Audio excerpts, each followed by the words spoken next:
Welcome back, everyone, to OpenLine, talking about depression and mental health. And we're happy to have with us Dr. Scott West and Schatzie Brunner.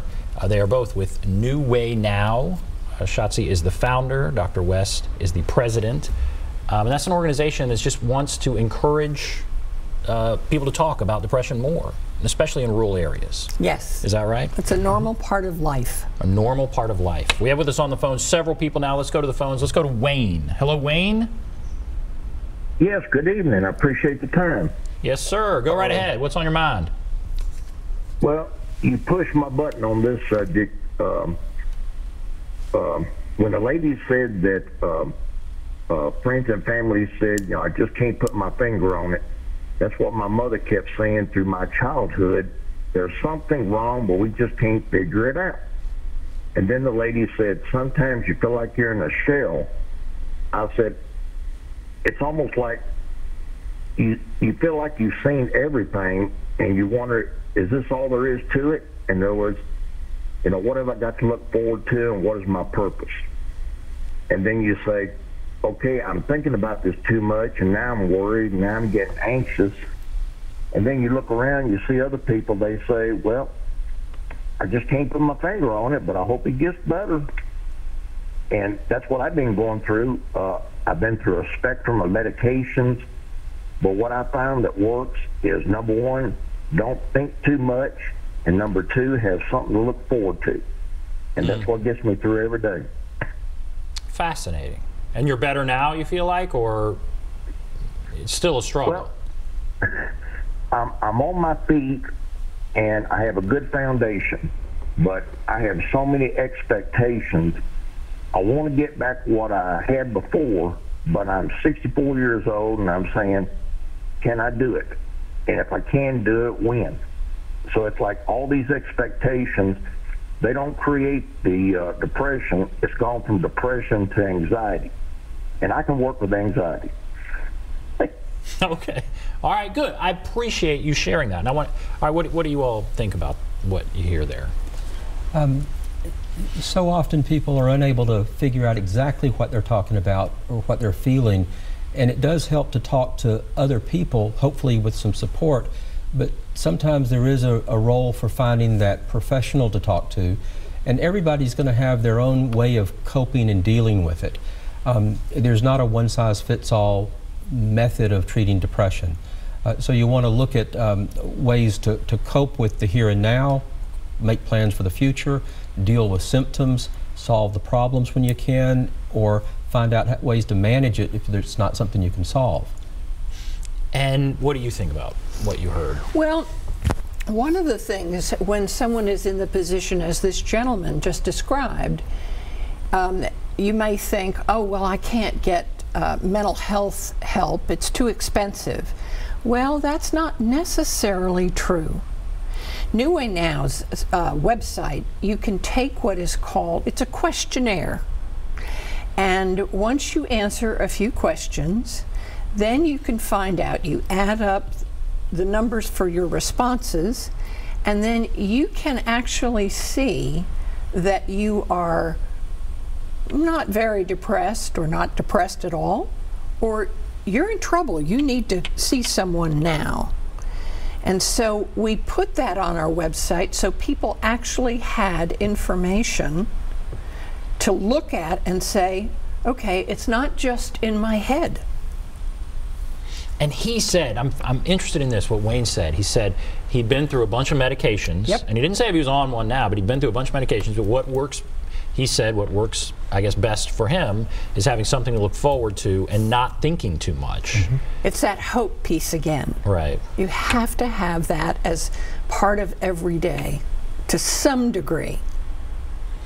And so how often, doctor, when you're dealing with, how often is medication part of it, and how often is, okay, we're going to change the way we approach things or think about things? The treatment modalities that range from taking care of oneself to psychotherapy to medications to what we call neuromodulation. And none of them are going to work for everybody. Not everybody needs everything, but it's a matter of trying to understand what a person's history is, what their desires are, what their goals are, and then give people the input of what the options are and let them make a decision for themselves. Once they do that, medications are going to have a role in many instances, but they're not going to in every instance. Talking through things is going to have a role in many instances, and maybe not every instance. But it's each person's got to figure out the way that's going to work for them. And I would add that it's not just a one-shot deal. It's a process over time.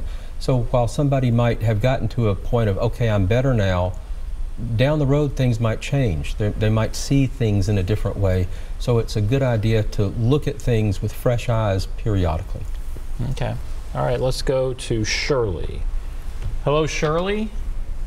Yes, sir. Go right ahead. What's on your mind? Thank you for your time. I was just calling in. I lost my husband 2 years ago after 47 years of marriage. And then I lost my sister 4 months ago. And I finally made me an appointment today to go to a therapist. Good. That's great.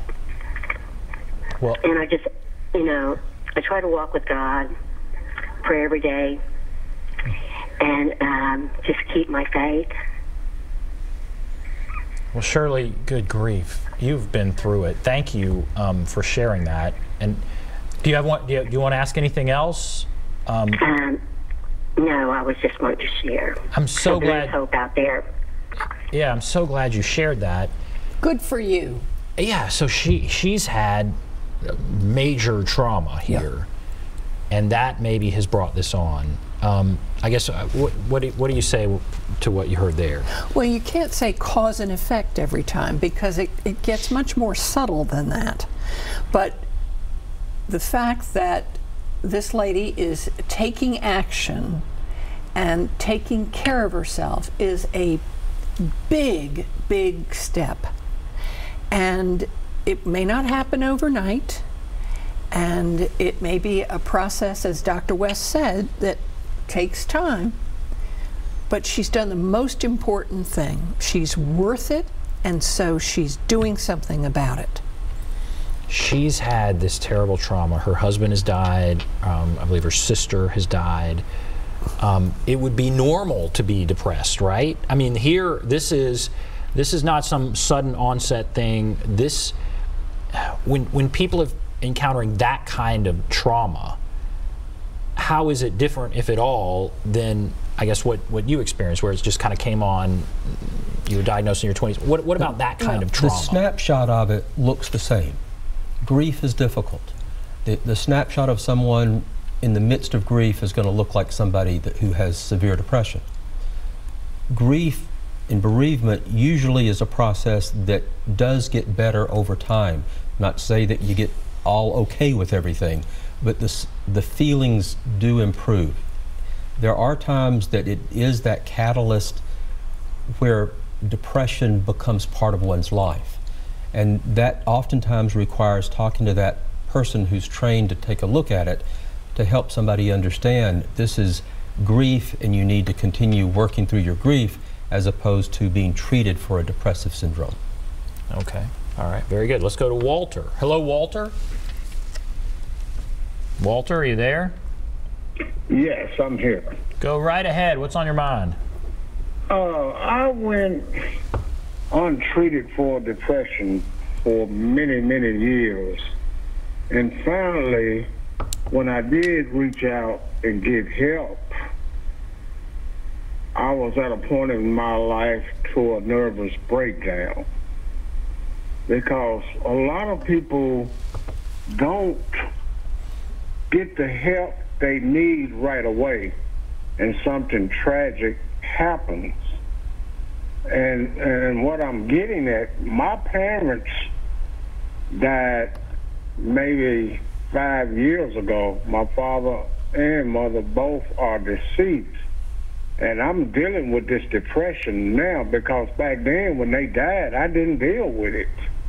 But I'm being treated through, I'm sure you heard of this, Integrated Health, Mental Health Co-op. So I get a lot of help from those people there. from my caseworker there and from my psychiatrist there, because the medicine have helped me tremendous, you know, and I think if I didn't have that medicine to take, I would be at a point to where I would want to hurt myself. That's how bad depression gets sometimes. So, for instance, there are thousands of people walking around here in Nashville untreated for mental illness. So what are we going to do to help those people out there? Do you reach out and go out into the public and try and help them, or do you wait till they get incarcerated to try and help them? So what's the answer to that? Okay, Walter, thank you. There's a lot there, but what do you think? That's at least one of the reasons that New Way Now got started, was to encourage people to begin the conversation, preferably earlier rather than later.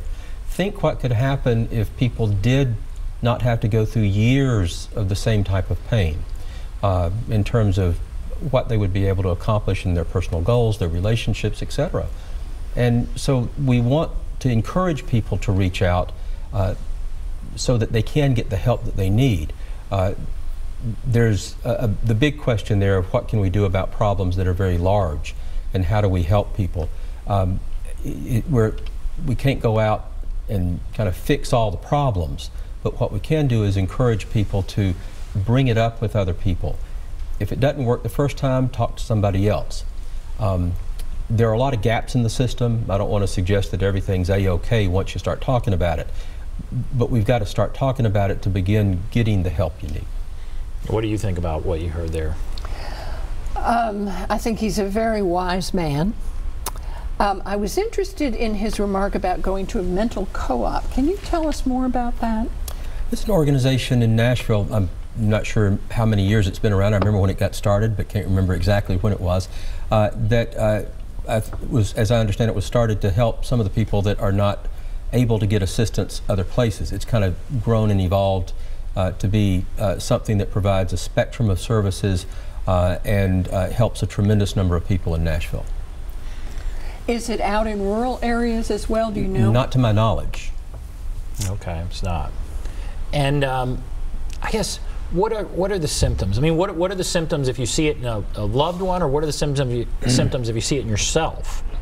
Because again, I think there are going to be plenty of people who are like, well, I'm tired, I'm a little down about this or that, but I don't think I'm depressed.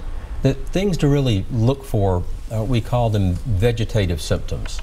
The slowness of responses, the slowness of activity, the slowness of thinking, difficulty concentrating, not being able to pull all the information together like you used to. Some forgetfulness as well oftentimes happens. But a sadness that at times can be pervasive. And there is a range of depression, so that, as Schatzie was mentioning earlier, the more mild versus the more severe. So everybody is not in bed unable to function. But even to the extent of having the suicidal ideation that the caller referred to, that he thought he might hurt himself. If one starts having particularly those types of thoughts, it is time to do something about that, to see about getting some help. Everybody has the days where they're just worn out, they're tired. So just having difficulty sleep or poor appetite in and of itself isn't going to say you're depressed. But when you put all of those things in context, oftentimes you find that constellation of symptoms that strongly suggest depression versus other things. Mm-hmm. Okay. All right, we're going to take a break. And then take more calls. If you're on the line, Lucy and others, hold on. Take a break and be back right after this.